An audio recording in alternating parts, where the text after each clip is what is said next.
Pemerintah Provinsi Sumatera Selatan telah mencairkan dana insentif tenaga kesehatan COVID-19 sebesar 5,2 miliar rupiah yang telah tertunda pembayarannya sejak Januari lalu. Dana tersebut dicairkan setelah Menteri Dalam Negeri Tito Karnavian menegur 19 pemerintah daerah termasuk Sumsel karena belum merealisasikan anggaran insentif tenaga kesehatan. Mendagri pun mengancam akan mencopot kepala daerah jika tidak merespon teguran tersebut. Gubernur Sumsel Herman Deru menjelaskan dirinya pun sudah menginstruksikan kepada Bupati Wali Kota di Sumsel agar lebih optimal menanggulangi COVID-19 di Sumsel.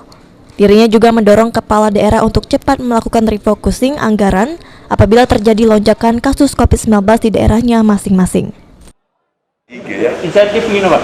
Insentif clear, mana Bu Desi? Clear kan? Insentif nakes kan? Sekretaris Dinas Kesehatan Sumsel, Trisna Warman mengungkapkan pihaknya telah mencairkan dana insentif sebesar 5,2 miliar rupiah, setidaknya untuk 500 tenaga kesehatan yang ada di Sumatera Selatan. Dana tersebut merupakan insentif bagi para tenaga kesehatan yang menangani COVID-19 sejak Januari hingga Juni. Namun tidak semua insentif tenaga kesehatan dari Januari hingga Juni full dibayarkan, karena tergantung klaim dari yang bersangkutan, sebab ada yang hanya dari bulan Februari, April hingga Juni saja. Ada yang di rumah sakit RSUD Provinsi, ada yang masih di RPA, ada juga yang di Wisma Atlet, ada juga yang di Satgas sekitar. Kisarannya lebih kurang ya, nggak bisa pasti ya, lebih kurang semua ada sekitar lebih kurang sama-sama sekitar 500-an. 500. Prosesnya nanti gimana Pak? Ya, daerahnya dulu untuk prosesnya, apakah langsung ditransfer? Langsung transfer ke rekening masing-masing.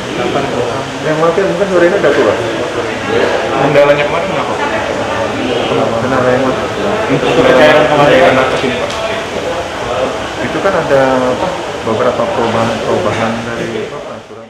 Kendala pencairan dana tertunda ini dikarenakan adanya perubahan aturan dari pusat. Pihak Pemprov Sumsel pun berjanji telah menganggarkan insentif tenaga kesehatan penanganan COVID-19 hingga Desember 2021 mendatang. Okta Alfarisi, PAL TV.